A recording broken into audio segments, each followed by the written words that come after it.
मनोज जरांगे आमरण उपोषणाचा आजचा त्यांचा चौथा दिवस आहे। गेल्या 4 दिवसांपासून ते पाणी आणि औषधोपचाराविना आहेत। त्यामुळे त्यांच्या प्रकृतीची विचारपूस करण्यासाठी आलेल्या महिलांनी जरांगे यांच्याकडे पाणी पिण्याचा हट्ट धरला, आक्रोश केला। मात्र जरांगे आपल्या भूमिकेवर ठाम होते। उपोषणाच्या सलग चौथ्या दिवशीही मनोज जरांगे पाटील यांनी उपचारासाठी नकार दिला। जिल्हा शल्य चिकित्सकांच्या पथकाला त्यांनी उपचार न करताच माघारी पाठवलं। आधी सगळे सोयरे कायदा करा, मग उपचार घेतो अशी मागणीच जरांगेंनी डॉक्टरांच्या पथकाकडे केली।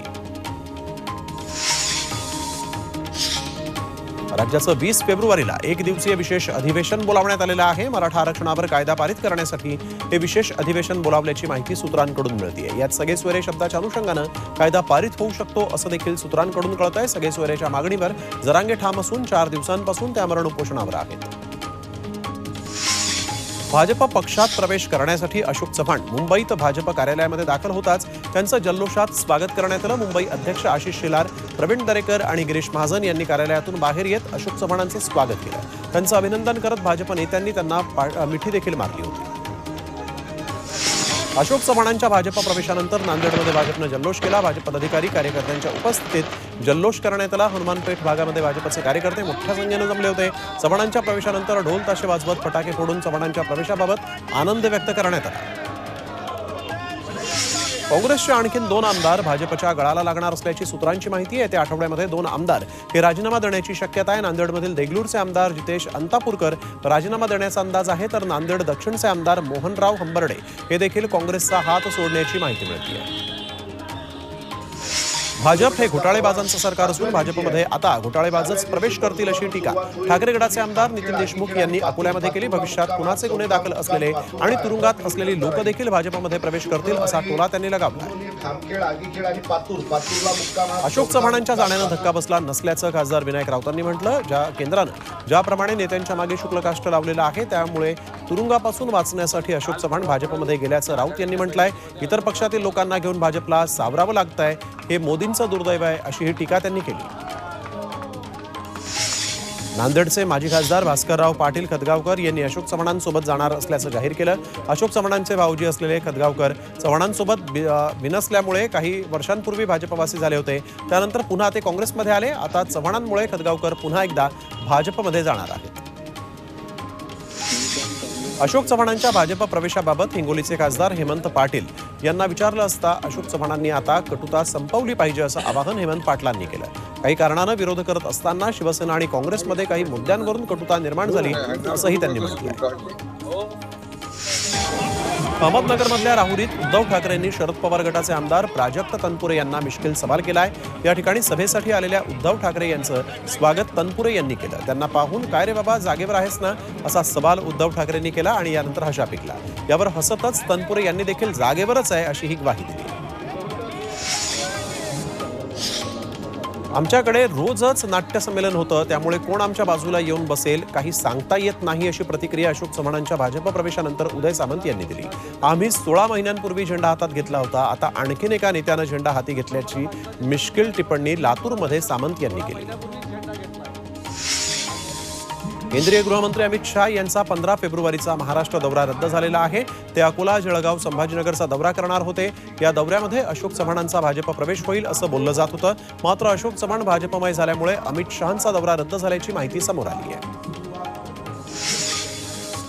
समीर वानखडेंची केस दिल्लीत ट्रान्सफर झाली। समीर वानखडेंच्या विरोधात ईडीकडून गुन्हा दाखल करण्यात आला। हा खटला दिल्लीला हलवण्याची याचिका वानखडेंनी केली होती। 2 दिवसांपूर्वीच हा खटला दिल्लीला ट्रान्सफर करण्याचा निर्णय झालेला आहे। ठाकरे गटाचे आमदार राजन साळवी यांची पत्नी आणि मुलगा यांना मुंबई हायकोर्टाकडून दिलासा मिळाला। हायकोर्टात त्यांच्या अटकपूर्व जामिनावरील सुनावणी 21 फेब्रुवारी रोजी होणार आहे। मात्र तोपर्यंत सक्त कारवाई करणार नसल्याचं एसीबीनं हायकोर्टात कबूल केलं। त्यामुळे राजन साळवी यांची पत्नी आणि मुलाला दिलासा मिळाला आहे।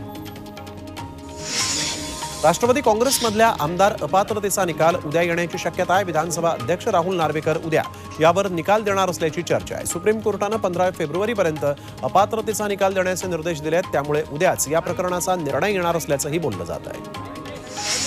शिवसेना आमदार पात्रते प्रकरणी सुप्रीम कोर्टात 1 मार्चला सुनावणी होणार आहे। विधानसभा अध्यक्ष राहुल नार्वेकर यांनी दिलेल्या निकालाच्या विरोधात ठाकरे गटाचे आमदार आणि प्रतोद सुनील प्रभू यांनी सुप्रीम कोर्टात याचिका दाखल केली। त्यावर 1 मार्चला सुनावणी होणार असून त्यात या याचिकेचं भवितव्य ठरणार आहे।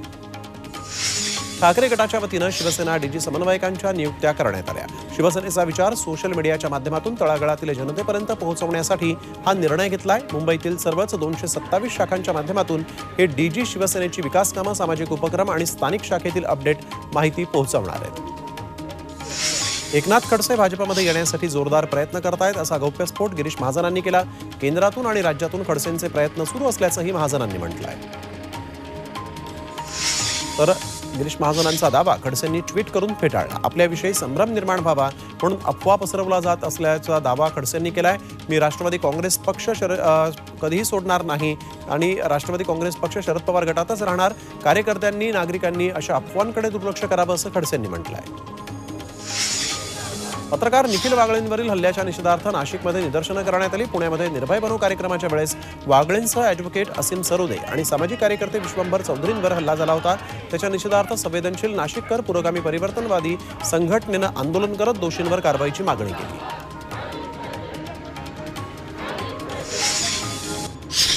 बदलापूर शहरातून जाणाऱ्या JNPT वडोदरा या महामार्गातील बोगद्याचं जवळपास 25% कामच पूर्ण झालं।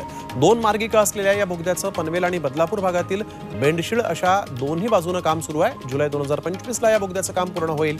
यामुळे बदलापूर आणि पनवेल हे अंतर अवघ्या 15 मिनिटात पार करता येईल।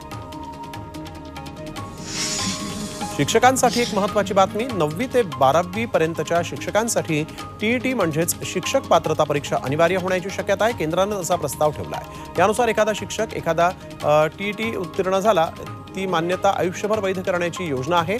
आतापर्यंत 1ली ते 8वी पर्यंतच्या शिक्षकांसाठी TET अनिवार्य होती।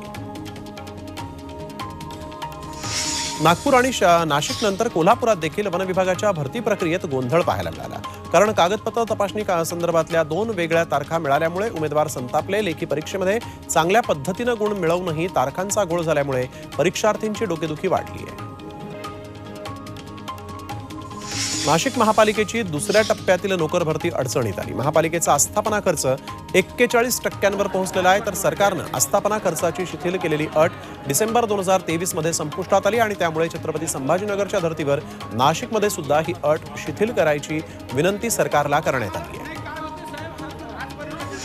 नवी मुंबईतल्या खारघरमध्ये राष्ट्रीय वारकरी अधिवेशनाचं आयोजन करण्यात आलं होतं आणि यावेळेस तीर्थक्षेत्राजवळ मांस विक्रीला बंदी तसंच शालेय पोषण आहारात अंड्यांचा समावेश करण्याचा निर्णय मागे घ्यावा असे प्रस्ताव मंजूर करण्यात आले। याची अंमलबजावणी न झाल्यास वारकरी संप्रदाय सरकारला जागा दाखवेल अशी प्रतिक्रिया देण्यात आली आहे। नाशिक रोड रेल्वे स्थानकात CCTV कॅमेऱ्यांची संख्या वाढवण्यात येणार आहे। गुन्हेगारीला आळा बसावा आणि सुरक्षेचा उपाय म्हणून कॅमेऱ्यांची संख्या वाढवण्यात आली आहे। रेल्वे स्टेशन परिसरामध्ये 72 CCTV कॅमेरेही कार्यरत आहेत। मात्र महिन्याभरात 100हून अधिक CCTV कॅमेरे कार्यरत होण्याची शक्यता आहे।